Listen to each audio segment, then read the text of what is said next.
தொடர்ந்து நீலகிரி தொகுதி திமுக வேட்பாளர் ராசா தன்னுடைய வேட்புமனுவை தாக்கல் செய்திருக்கிறார். அந்த காட்சிகளை திரையில் பார்க்கிறோம். கூடுதல் விவரங்களோடு செய்தியாளர் சிவசாமி இணைக்கிறார். சிவசாமி, கூடுதல் தகவல். தமிழகத்தில் வருகின்ற 19ஆம் தேதி நாடாளுமன்ற தேர்தல் நடைபெறுகிறது. இதனையொட்டி கடந்த 20ஆம் தேதி முதல் இன்று மாலை வரை வேட்புமனு தாக்கல் என்பது நடைபெற்று வருகிறது.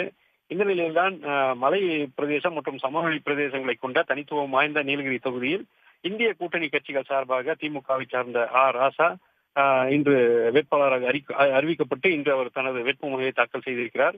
முன்னதாக அவர் உதகையில் இருக்கக்கூடிய கலைஞர் அறிவாலயத்திற்கு சென்று அங்கு வைக்கப்பட்டிருந்த கலைஞரது உருவப்படத்திற்கு மலர் தூவி மரியாதை செலுத்தினார். பின்னர் அங்கிருந்து வாகனங்கள் மூலம் கூட்டணி கட்சி தலைவர்களுடன் மாவட்ட ஆட்சித் தலைவர் அலுவலகத்திற்கு வந்தார். பின்பு மாவட்ட தேர்தல் நடத்தும் அலுவலர் அருணாவிடம் தனது வேட்புமனுவை தாக்கல் செய்திருக்கிறார். நீலகிரி தொகுதியை பொறுத்தவரை தற்போதைய வேட்புமனு தாக்கல் செய்திருக்கக்கூடிய ராசா நடப்பு நாடாளுமன்ற உறுப்பினராக இருந்து வருகிறார். இவர் ஏற்கனவே 3 முறை இந்த தொகுதியில் போட்டியிட்டு இருக்கிறார். 2009ஆம் ஆண்டு, 2019ஆம் ஆண்டு ஆகிய 2 தேர்தல்களிலும் வெற்றி பெற்று ஏற்கனவே 2 முறை நாடாளுமன்ற உறுப்பினராக இருந்திருக்கிறார்.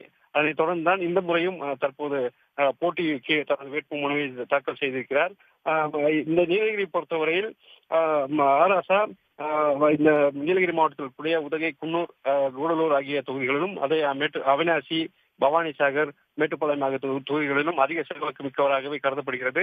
இன்றைய தினம் அவர் வேட்புமனு தாக்கல் செய்த நிலையில் அவர் வெற்றி பெறுவார் என்று உறுதியாக அந்த கட்சியை சார்ந்தவர்கள் கூறியிருக்கிறார்கள்.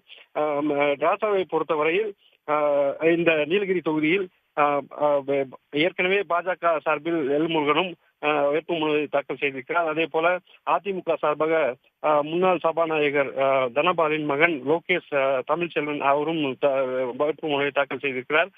கட்சிகளை பொறுத்தவரையில் திமுக, பாஜக, அதிமுக ஆகிய 3 கட்சிகள் தான் போட்டியாக இருக்கும் என்று கருதப்படுகிறது.